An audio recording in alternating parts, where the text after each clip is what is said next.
ನಮಸ್ಕಾರ, welcome back to my channel. ಎಲ್ಲರೂ ಹೇಗಿದ್ದೀರಾ? ಐ ಹೋಪ್ ಎಲ್ಲರೂ ಚೆನ್ನಾಗಿದ್ದೀರಾ ಅಂದ್ಕೊತೀನಿ. ಬನ್ನಿ, ಇವತ್ತು ಟೇಸ್ಟಿಯಾದಂತಹ ಸಿಂಪಲ್ ರೆಸಿಪಿ ಚಿಕನ್ ತಿಳಿ ಸಾಂಬಾರು ಮಾಡುವ ವಿಧಾನವನ್ನು ನೋಡ್ಕೊಂಡು ಬರೋಣ.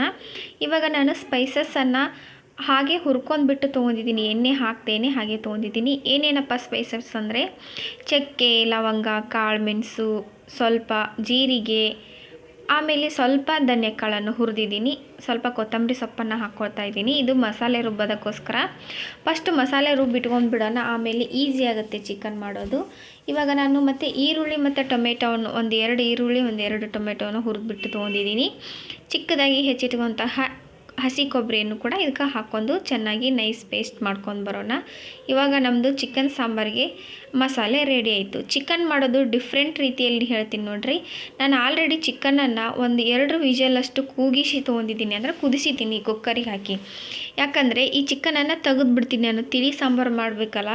ಸೊ ಹಾಗಾಗಿ ಇದನ್ನು ಬೇರೆದಕ್ಕೆ ಬಳಸೋಣ ನಾವು. ಚಿಕನ್ ನೀರಿರುತ್ತಲ್ಲ ಕುದಿಸಿರೋದು, ಸೊ ಅದನ್ನು ಹಾಕಿ ನಾವು ಚಿಕನ್ ಸಾಂಬಾರು, ತಿಳಿ ಸಾಂಬಾರು ತುಂಬ ಅಂದರೆ ತುಂಬ ಟೇಸ್ಟಿಯಾಗಿರುತ್ತೆ. ನೀವು ಯಾವುದಾದ್ರೂ ದೊಡ್ಡ ಹೋಟೆಲ್ಗೆ ಹೋದಾಗ ಊಟಕ್ಕಿಂತ ಮುಂಚೆ ನಿಮಗೆ ಸೂಪ್ ಕೊಡ್ತಾರೆ ನೋಡಿರಿ, ಚಿಕನ್ ಸೂಪ್ ಅಂತ. ಸೇಮ್ ಅದೇ ಟೇಸ್ಟ್ ಇರುತ್ತೆ. ನೀವು ಕೂಡ ಇದೇ ರೀತಿ ಮನೆಯಲ್ಲಿ ಟ್ರೈ ಮಾಡಿ, ತುಂಬ ಅಂದರೆ ತುಂಬ ಚೆನ್ನಾಗಿರುತ್ತೆ ಫ್ರೆಂಡ್ಸ್. ಇವಾಗ ನಾನು ಕೂಗಿಸ್ಬಿಟ್ಟು ಚಿಕನ್ನು ಕುದಿಯೋದಕ್ಕೆ ಸ್ವಲ್ಪ ಅರಿಶಿನ ಮತ್ತು ಉಪ್ಪು ಹಾಕಿದ್ದೆ ಅಷ್ಟೇ. ಇವಾಗ ನೋಡಿರಿ, ಒಂದು ಗ್ಯಾಸ್ ಮೇಲೆ ಒಂದು ಪಾತ್ರೆ ಇಟ್ಕೊಂಡು, ಪಾತ್ರೆ ಬಿಸಿಯಾದ ನಂತರ ಎಣ್ಣೆ, ಜೀರಿಗೆ, ಸಾಸಿವೆ, ಕರಿಬೇವು ಹಾಕಿ ನಂತರ ರುಬ್ಬಿಟ್ಕೊಂಡಂತಹ ಮಸಾಲೆಯನ್ನು ಹಾಕ್ತಾಯಿದ್ದೀನಿ. ಅದಕ್ಕೆ ರುಚಿಗೆ ತಕ್ಕಷ್ಟು ಉಪ್ಪನ್ನು ಹಾಕ್ಕೊಳ್ತಾ ಇದ್ದೀನಿ ಫ್ರೆಂಡ್ಸ್.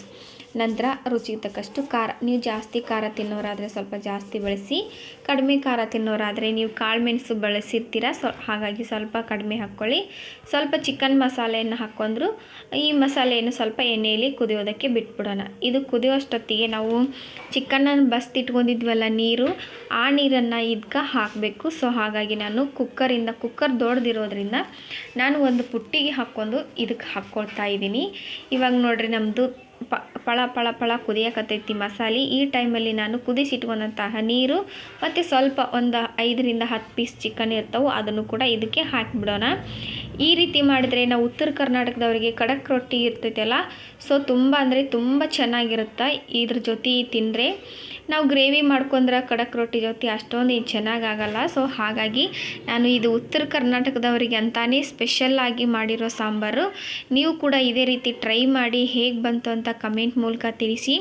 ಇಲ್ಲಿವರೆಗೂ ವಿಡಿಯೋ ಯಾರೆಲ್ಲ ನೋಡ್ತಿದ್ದೀರಾ ದಯವಿಟ್ಟು ಶೇರ್ ಮಾಡಿ, ಸಬ್ಸ್ಕ್ರೈಬ್ ಮಾಡಿ. ಕೊನೆಯಲ್ಲಿ ನಾನು ಕೊತ್ತಂಬರಿ ಸೊಪ್ಪನ್ನು ಹಾಕಿ ಕುದಿಯೋದಕ್ಕೆ ಬಿಟ್ಬಿಡ್ತೀನಿ. ಇದು ಸ್ವಲ್ಪ ಕುದ್ದ ನಂತರ ನಮ್ಮದು ಟೇಸ್ಟಿಯಾದಂತಹ ಚಿಕನ್ ತಿಳಿ ಸಾಂಬಾರು ರೆಡಿ ಆಯಿತು. ನೋಡಿ ಎಷ್ಟು ಟೇಸ್ಟ್ ಅಂದರೆ ಅಷ್ಟು ಟೇಸ್ಟಾಗಿರುತ್ತೆ.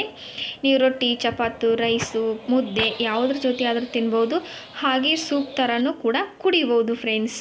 ಸೊ ಇವಾಗ ನಾವು ಟ್ರಿಕ್ಸ್ ನೋಡುವಂತಹ ಸಮಯ. ಟ್ರಿಕ್ಸ್ ಏನಪ್ಪ ಅಂದರೆ, ಕರ್ನಾಟಕದಲ್ಲಿರುವ ರಾಷ್ಟ್ರೀಯ ಉದ್ಯಾನವನಗಳು ಯಾವುವು ಅಂತ ಕ್ವಶನ್ ಎಲ್ಲಾದರೂ ಕೇಳಿದಾಗ ನಾವು ಟ್ರಿಕ್ಸ್ ನೆನಪಿಟ್ಕೋಬೇಕು. ನಮ್ಗೆ ರಾಷ್ಟ್ರೀಯ ಉದ್ಯಾನವನಗಳು, ಪಕ್ಷಿಧಾಮಗಳು, ಪ್ರಾಣಿ ಸಂಗ್ರಹಾಲಯಗಳು ಕನ್ಫ್ಯೂಸ್ ಆಗುತ್ತಾ. ಸೊ ಹಾಗಾಗಿ ಈ ರೀತಿ ನಾವು ಟ್ರಿಕ್ಸ್ಗಳ ಮೂಲಕ ನೆನ್ಪಿಟ್ಕೊಳ್ಳೋಣ. ಟ್ರಿಕ್ಸ್ ಏನಂದ್ರೆ, ಬಿ ಬ್ಯಾಂಕ್ ಅಂತ ನೆನ್ಪಿಟ್ಕೊಂಡ್ರೆ ಸಾಕು. ಬಿ ಬ್ಯಾಂಕ್ ಅಂದರೆ ಈಸಿ ಅಲ್ವಾ. ಬಿ ಅಂದರೆ ಬಂಡೀಪುರ, ಚಾಮರಾಜನಗರದಲ್ಲಿದೆ. ಬಿ ಅಂದರೆ ಬನ್ನೇರುಘಟ್ಟ, ಬೆಂಗಳೂರಿನಲ್ಲಿದೆ. ಎ ಅಂದರೆ ಅಂಸಿ, ಇದು ಉತ್ತರ ಕನ್ನಡದಲ್ಲಿದೆ. ಎನ್ ಅಂದರೆ ನಾಗರಹೊಳೆ, ಇದು ಕೊಡಗು ಅಲ್ಲಿದೆ. ಕೆ ಅಂದರೆ ಕುದುರೆಮುಖ, ಇದು ಚಿಕ್ಕಮಗಳೂರಿನಲ್ಲಿದೆ.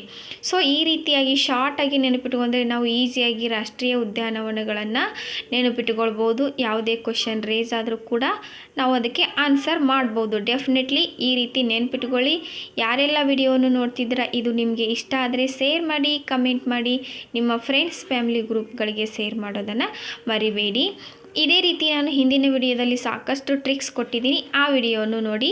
ಇಲ್ಲಿವರೆಗೂ ನೋಡಿದ್ದಕ್ಕಾಗಿ ಧನ್ಯವಾದಗಳು.